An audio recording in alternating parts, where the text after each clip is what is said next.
జై శ్రీమన్నారాయణ. భీష్ముడు అంపశయంపై ఉన్నప్పుడు శ్రీకృష్ణుడితో ఇలాగ అడుగుతాడు. శ్రీకృష్ణ, నేను 10 జన్మలు ఎంతో పుణ్యం చేశాను, కానీ నాకు ఇలాంటి మరణం ఎందుకు వచ్చింది అని అడుగుతాడు. ఇంత నరకం అనుభవిస్తూ ఎందుకు ఈ అంపశయం పైన అంటే బాణాలపైనే పడుకొని ఉండి అలాగే ఆ బాణాలపైనే హింస పడుతూ ఆ గుచ్చుకున్న బాణాలు నొప్పితో బాధపడుతూ ధర్మరాజుకి హితబోధన చేస్తూ తర్వాత ఇలా కృష్ణుడిని ఈ విధంగా అడుగుతాడు. నాకు ఎందుకు ఈ విధమైన శిక్ష వేశావు కృష్ణ?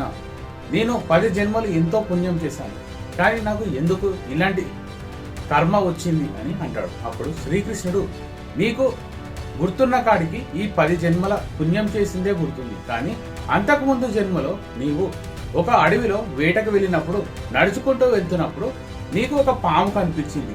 అయితే ఆ పాము ఎవరికి హాని చేయొద్దనేసి ఆ పాముని చంపకుండా తీసి పక్కకు పొదల్లో విసిరేశావు.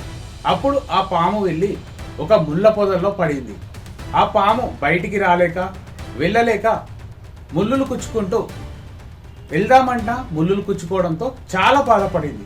అయితే నీవు ఆ పాముని అక్కడ వేసి అది పొదల్లో నుంచి వెళ్ళిపోయిందని అక్కడి నుంచి నువ్వు వెళ్ళిపోయావు, కానీ ఆ పాము మాత్రం ఆ ముళ్ళులు కుచ్చుకుంటూ నరకం అనుభవిస్తూ నాకు పడిన ఇలాంటి కర్మే నాకు ఇలా పడేసిన వ్యక్తికి కూడా కలగాలి అని ఆ దేవుణ్ణి కోరుకుంది. అందుకే నువ్వు 10 జన్మల పుణ్యం చేసిన కానీ ఒక జన్మలో చేసిన ఆ కర్మ ఈ జన్మలో నీకు ఆ కర్మ అనుభవించవలసి వచ్చింది భీష్మ పిత అని శ్రీకృష్ణుడు భీష్ముడితో ఇలా అంటాడు. అందుకే మనం చేసే ఏ కర్మ అయినా సరే మనకు ఎన్ని జన్మలైనా సరే ఆ కర్మ అనేది అనుభవించక తప్పదు. జై శ్రీమన్నారాయణ, జై శ్రీకృష్ణ అని కామెంట్ చేసి సబ్స్క్రైబ్ చేయండి.